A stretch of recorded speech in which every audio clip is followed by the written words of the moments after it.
વિદ્યાર્થી મિત્રો, દિવાળી પછીના સત્રની અંદર આપણે સંકરણના પ્રકાર સમજાવીશું.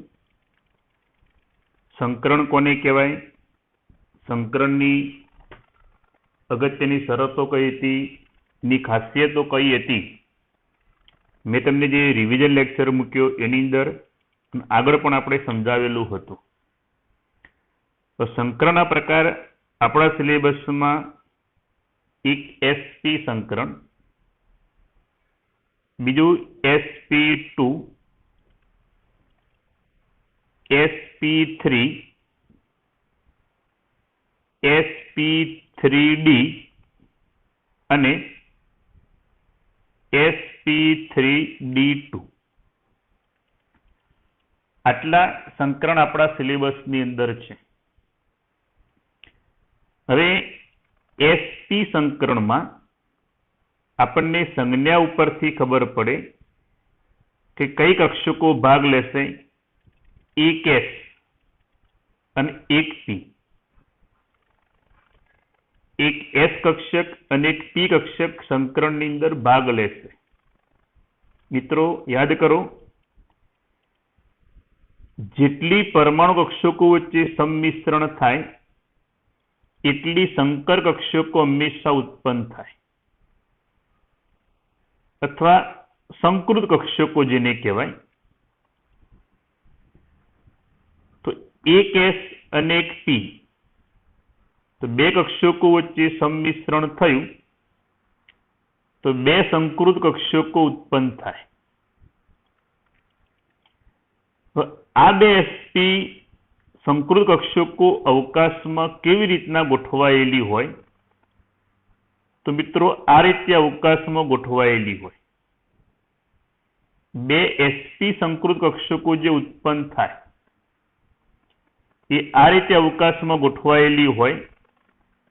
ધારો કે આ એક કેન્દ્ર અને કેન્દ્રમાંથી પસાર થતી આ એક ધરી. જો બે SP, જો આને પણ SP સંકૃત કક્ષક કહેવાય, આને પણ SP સંકૃત કક્ષક કહેવાય.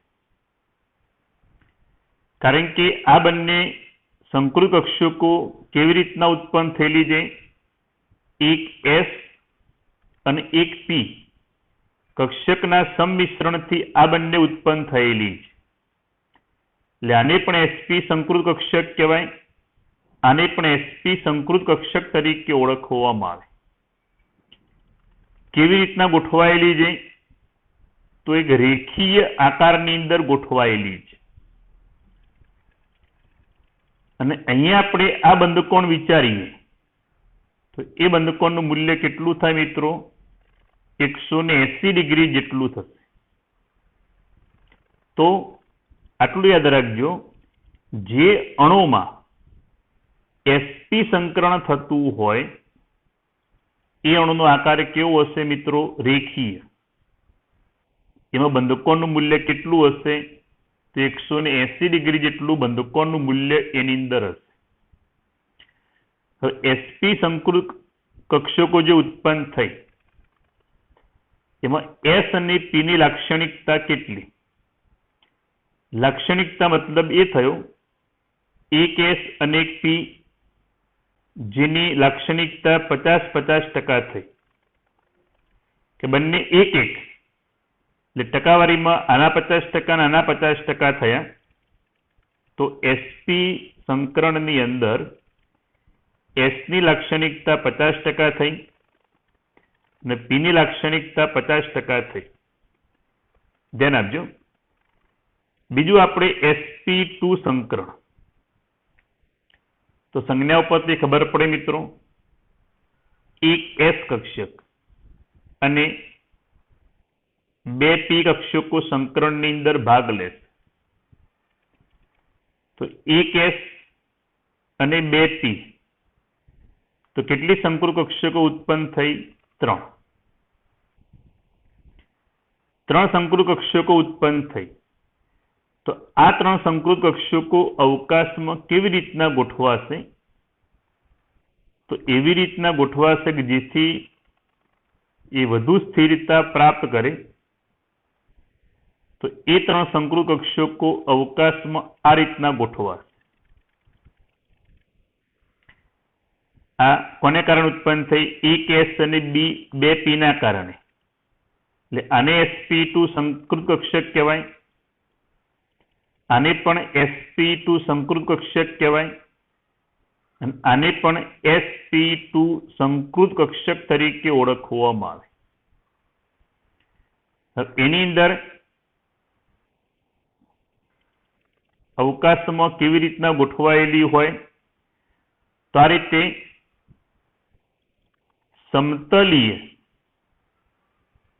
સમતલીય ત્રિકોણ આકારની અંદર એ ગોઠવાયેલી છે. સમતલીય ત્રિકોણ આકારમાં ગોઠવાયેલી હોય તો આ બંધકોણનું મૂલ્ય કેટલું થાય? 120 ડિગ્રી જેટલું થશે. કેટલું થાય? 120 ડિગ્રી. એટલે જે અણુમાં sp2 સંકરણ થતું હોય એ અણુનો આકાર કેવો હશે મિત્રો? સમતલીય ત્રિકોણાકાર. બંધકોણનું મૂલ્ય કેટલું હશે?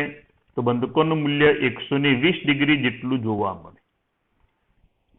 લાક્ષણિકતામાં ટોટલ 3 માંથી 1 એસ અને 2 પી તો આપણે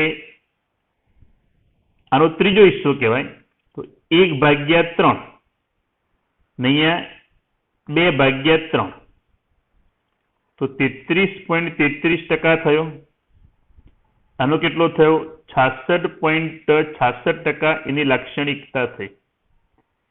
મતલબ એ કે ભાઈ 1 એસ અને 2 પી તો આનું 33.33%, નાની લાક્ષણિકતા 66.66% જેટલી.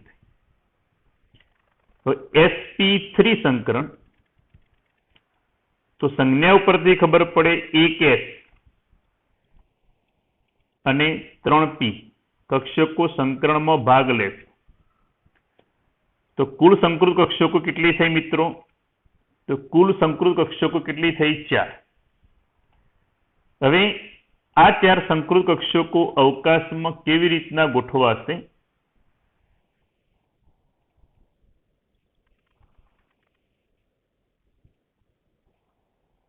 તો આ રીતે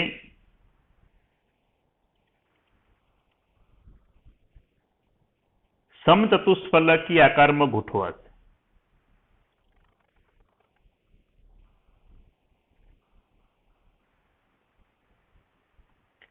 આ જે આકાર થયો જે આપણે આગળ સમજાવ્યો હતો એક સમચતુષ્ફલકી આકાર એને ગણી શકાય. એટલે જે અણુમાં sp3 સંકરણ થતું હોય એ જે સંકર કક્ષકો અથવા સંકૃત કક્ષકો જે ઉત્પન્ન થાય એ સમચતુષ્ફલકી આકારમાં ગોઠવાશે. અને એમાં આજે બંધકોણ જે રહ્યો એ બંધકોણનું મૂલ્ય 109.5 ડિગ્રી જેટલું જોવા મળે. લાક્ષણિકતા આપણે જોઈએ તો ટોટલ 4 માંથી આનો 1/4 નાની 3/4 તો કેટલા ટકા થયા? 25%.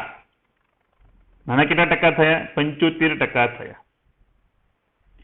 મતલબ sp3 સંકર કક્ષકમાં s ની લાક્ષણિકતા 25% અને p ની લાક્ષણિકતા કેટલા ટકા હશે? 75% એની લાક્ષણિકતા જોવા મળશે. લાક્ષણિકતા એટલે ટકાવારીમાં આપણે તમે કેલ્શિયમમાં અથવા જાતે ગણો તો 1/4 એટલે 0.25 મળે પણ ટકામાં ફેરવા માટે 100 વડે ગુણી દઈએ આપણે એટલે 25% લાક્ષણિકતા થઈ. અને કેટલી થઈ? 75% લાક્ષણિકતા થશે. એટલે જે અણુમાં sp3 સંકરણ થતું હોય એનો આકાર હંમેશા કેવો હશે? સમચતુષ્ફલકીય હશે અને બંધકોણનું મૂલ્ય 109.5 ડિગ્રી જેટલું જોવા મળશે. કેટલાક અણુઓમાં અપવાદ જોવા મળશે એ આપણે આવશે ત્યારે સમજાવીશ. ત્યારબાદ મિત્રો sp3d સંકરણ, તો 1s 3p અને 1d કક્ષક સંકરણમાં ભાગ લેશે. સંજ્ઞા ઉપરથી ખબર પડે sp3d2 sp3d, તો 1s 3p અને 1d કક્ષક સંકરણમાં ભાગ લેશે. તો ટોટલ કેટલી થઈ? 3 ને 1 4 ને 1 5 થઈ. તો 5 સંકુલ કક્ષકો ઉત્પન્ન થાય. અને એ 5 સંકુલ કક્ષકો અવકાશમાં કેવી રીતના ગોઠવાશે? તો આ રીતે મિત્રો 3 સંકુલ કક્ષકો જે રે આ રીતે એક જ સમતલમાં ગોઠવાશે. 3 એક જ સમતલમાં આ રીતે ગોઠવાશે. બાકીની 2 સંકુલ કક્ષકો જે રે આ રીતે સમતલને લંબ સ્વરૂપે ગોઠવાશે. તો મિત્રો આ આકાર કેવો હતો? આ રીતે આપણે વિચારીએ અને 2 કક્ષકો આ રીતે ગોઠવાયેલી છે. તો ઉપરથી આની સાથે આપણે બંધ બનાવીએ, આની સાથે આપણે બંધ બનાવીએ, તો કેવો આકાર થયો મિત્રો? ત્રિકોણીય દ્વિપિરામિડલ આકાર કહેવાય. કયો આકાર કહેવાય? ત્રિકોણીય દ્વિપિરામિડલ. એની અંદર 2 બંધકોણ જોવા મળે. એક જ સમતલમાં જે ગોઠવાયેલી છે, જે આપણે આગળ સમજાવ્યું હતું, એ બંધકોણ 120 ડિગ્રી જેટલો હશે. આ 2 જે લંબ ગોઠવાયેલી છે, એ લંબ જે ગોઠવાયેલી છે એ બંધકોણનું મૂલ્ય એની અંદર 90 ડિગ્રી જેટલું જોવા મળે. તો જે અણુમાં sp3d સંકરણ થતું હોય એ અણુનો આકાર કેવો હશે? ત્રિકોણીય દ્વિપિરામિડલ. બંધકોણ 2 હશે, 120 ડિગ્રી બંધકોણ, કે જે કક્ષકો એક જ સમતલમાં સમતલીય ત્રિકોણાકારમાં ગોઠવાયેલી છે તે, અને જે લંબ સ્વરૂપે ગોઠવાયેલી છે એ બંધકોણનું મૂલ્ય 90 ડિગ્રી જેટલું જોવા મળશે.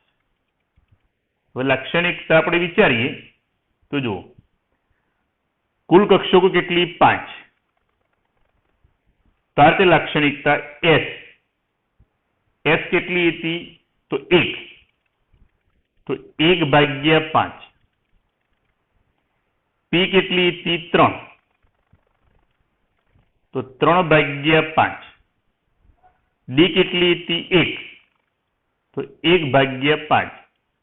તો આના ઉપરથી આપણે એની લાક્ષણિકતા જે રહી એ અંશમાં મળે પછી એને આપણે ટકાવારીમાં રૂપાંતર કરી શકાય. 0.2 એટલે કેટલા ટકા કહેવાય? 20% થઈ કે નહીં? આપણે કેટલા ટકા થઈ? 20% થઈ કે નહીં? અને અહીંયા આપણે જે રહી p કક્ષકો જેની સંખ્યા 3 હતી, એટલે આપણે 60% થાય. 0.6 અહીંયા 0.2 60% થાય.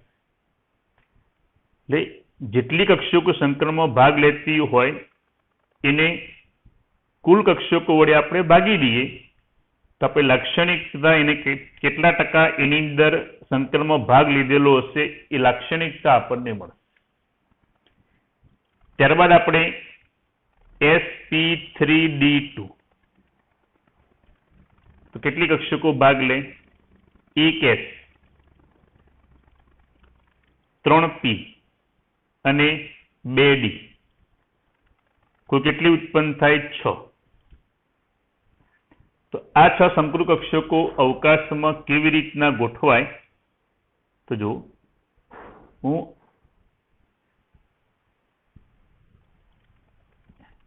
4 કક્ષકો આ રીતે ગોઠવાશે.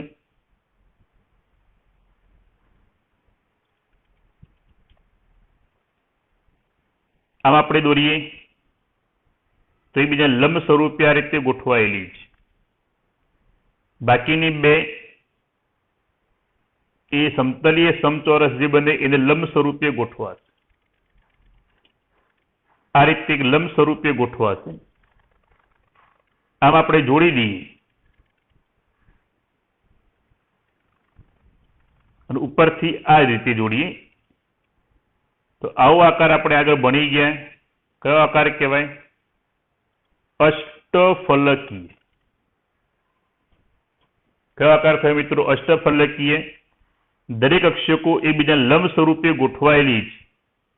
તો દરેક બંધકોનું મૂલ્ય કેટલું હશે? 90 ડિગ્રી. જે અણુમાં sp3d2 સંકરણ થતું હોય એ અણુનો આકાર અષ્ટફલકીય હશે. એમાં દરેક બંધકોનું મૂલ્ય કેટલું હશે? 90 ડિગ્રી જેટલું જોવા મળશે. લાક્ષણિકતા તો S ની લાક્ષણિકતા કેટલી? તો S1 કુલ 6. P ની લાક્ષણિકતા કેટલી? તો P ભાગ લીધી 3 કુલ 6. D ની લાક્ષણિકતા D2 ને કુલ થઈ 6. તેના પરથી મિત્રો લાક્ષણિકતા મળે કે નહીં? તો આપણને S ની લાક્ષણિકતા કેટલી જોવા મળશે? તો 166% જેટલી જોવા મળે. સોરી 0.61 એટલે આની થાય આપણને 16.6% જેટલી થાય. ત્યારબાદ આપણે પીની લાક્ષણિકતાની અંદર તો પીની લાક્ષણિક 6 માંથી 3 એટલે 0.5 કેટલા ટકા થઈ મિત્રો? 50% થઈ કે નહીં? નદીની લાક્ષણિકતા 2 ની અંદરથી એ 6 જ તો 0.333 એટલે 33.3% આપણને મળશે.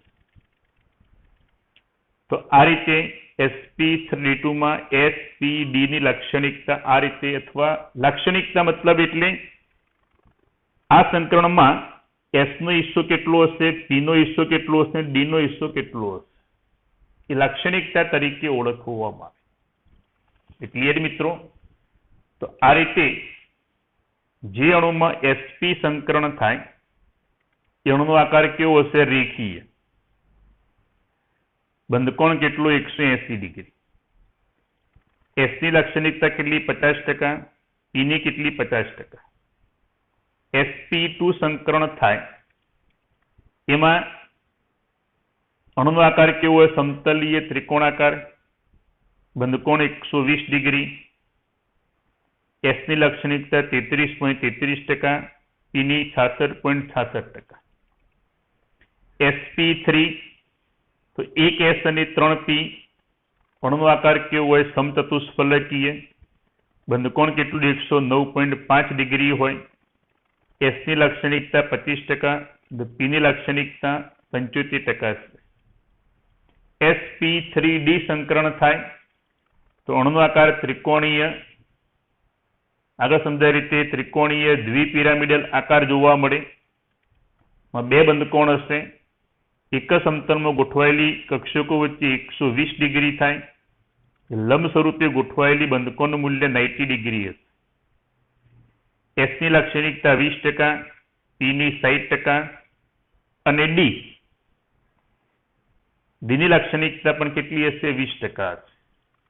એ રીતે આપણે sp3d2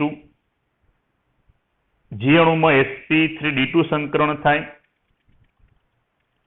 આકાર હશે અષ્ટફલકીય. દરેક બંધકોનું મૂલ્ય 90 ડિગ્રી જેટલું જોવા મળશે. જેમાં S ની લાક્ષણિકતા 16.6%, તો 16.66% થાય. P ની લાક્ષણિકતા 50%, D ની લાક્ષણિકતા 33.3% જેટલી જોવા મળે. ક્લિયર મિત્રો? હવે આપણે સ્ટેપ બાય સ્ટેપ દરેક સંકરણ એક ઉદાહરણ દ્વારા જોઈશું.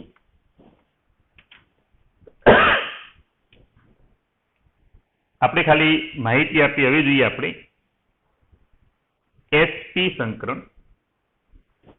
તો આગળ મેં સમજાય આ પ્રકારના સંકરણમાં એક S કક્ષક અને એક P કક્ષક સંકરણની અંદર ભાગ લે અથવા મિશ્ર થશે, જેને કારણે જો એસ કક્ષકનો આકાર કેવો હોય? સમમિતીય ગોળાકાર. પી કક્ષક આપણે આ એક્સ અક્ષ, વાય અક્ષ અને ઝેડ અક્ષ. તો ઝેડ અક્ષ ઉપરની આપણે અહીંયા કક્ષક સંકરણની અંદર અથવા મિશ્રણમાં ભાગ લેશે એટલે પી ઝેડ કક્ષક. એક એસ અને એક પી કક્ષક વચ્ચે સંમિશ્રણ થાય તો બે એસપી શંકુર કક્ષકો ઉત્પન્ન થશે. એ બે એસપી શંકુર કક્ષકો જે ઉત્પન્ન થઈ આ રીતે એક રેખીય આકારની અંદર ગોઠવાશે, જેથી આ બંધકોણનું મૂલ્ય કેટલું થાય? 180 ડિગ્રી જેટલું જોવા મળશે. ધ્યાન આપજો. તો એસપી શંકુર કક્ષકો અહીંયા રીતે ઝેડ ધરી ઉપર બે પ્રક્ષેપી ધન અને ઘણો નાનો ઋણ પિંડક અહીંયા વિરુદ્ધ દિશામાં ગોઠવાયેલા છે. પ્લસ અને માઇનસ મેં તમને આગળ પણ સમજાવ્યું હતું, આ કોઈ વીજભારના મૂલ્યો નથી. વીજભારના મૂલ્યો નથી, એ તરંગ વિધેય સાઈના ચિહ્નો છે. અહીંયા આપણે પ્લસ લખીએ તો અહીંયા માઇનસ થાય. આ પ્લસ અને માઇનસ વીજભારના મૂલ્યો નથી મિત્રો. આ શું દર્શાવે છે? તરંગ વિધેય સાઈનના ચિહ્નો છે.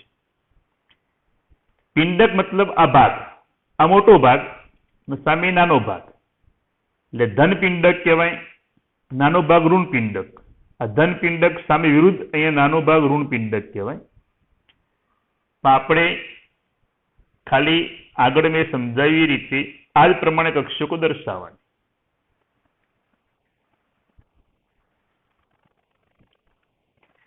અહીંયા પ્લસ અને માઇનસ જે લખેલું હોય તો સાહેબ પ્લસ અને માઇનસ, તો આ પ્લસ સામેની સાઈડ નાનો ભાગ ઋણ પિંડક, આ પ્લસ તો સામેનો નાનો ભાગ ઋણ પિંડક અહીંયા દર્શાવેલો છે.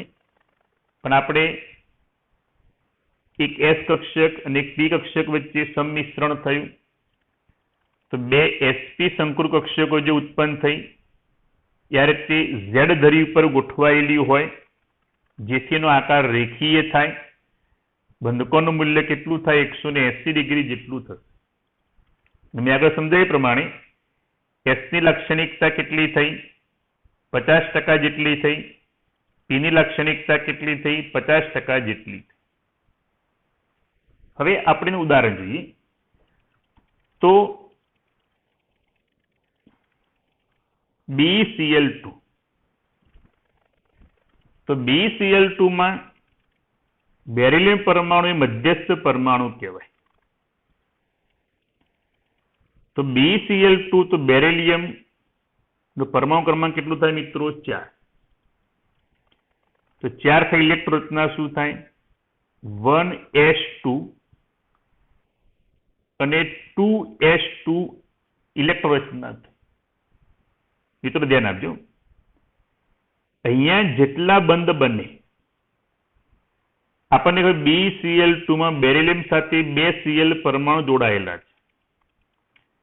તો જેટલા અહીંયા બંધ બનેલા હોય તેટલી કક્ષકો અર્ધપૂર્ણ હોવી જોઈએ. જેટલા બંધ બને તેટલી પરમાણુ કક્ષકો અર્ધપૂર્ણ હોવી જોઈએ. તો BCl2 માં બેરિલિયમ 2 બંધ બનાવશે, માટે ધ્યાન આપજો. હિલિયમ કમ્પ્લીટ 2s અને 2p. પીના કેટલા પ્રકાર થયા? 3. આ 2s. તો 2s માં જે 2 ઇલેક્ટ્રોન હતા એ 2 ઇલેક્ટ્રોન માંથી 1 ઇલેક્ટ્રોન એ ઉત્તેજિત થઈ અથવા બઢતી પામી આ રીતે 2p કક્ષકની અંદર દાખલ થશે. પરિણામે બે કક્ષકો અર્ધપૂર્ણ થઈ, એક એસ કક્ષક અને એક પી કક્ષક.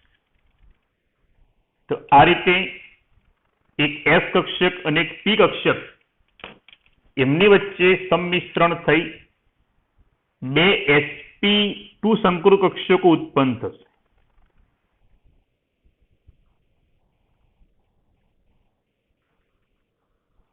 આ રીતે આપણે ધન પિંડક દર્શાવીએ તો ઋણ પિંડક ના દર્શાવેલો હોય તો પણ ચાલે. તો આ રીતે એક એસ કક્ષક અને એક પી કક્ષક એમની વચ્ચે સંમિશ્રણ થઈ આ રીતે બે sp સંકુલ કક્ષકો ઉત્પન્ન થશે. એની સાથે ક્લોરીન પરમાણુ, ક્લોરીનનો પરમાણુ ક્રમાંક કેટલો થાય મિત્રો? 17. તો neon complete 2s2 2p5 2s2 2p5 રચના થઈ તો 2p બેન 2 4 ને 1 5. તો આ કક્ષક 2p માં અર્ધપૂર્ણ ભરાયેલી છે, જે આ sp સંકુલ કક્ષક સાથેનું સંમિશ્રણ થાય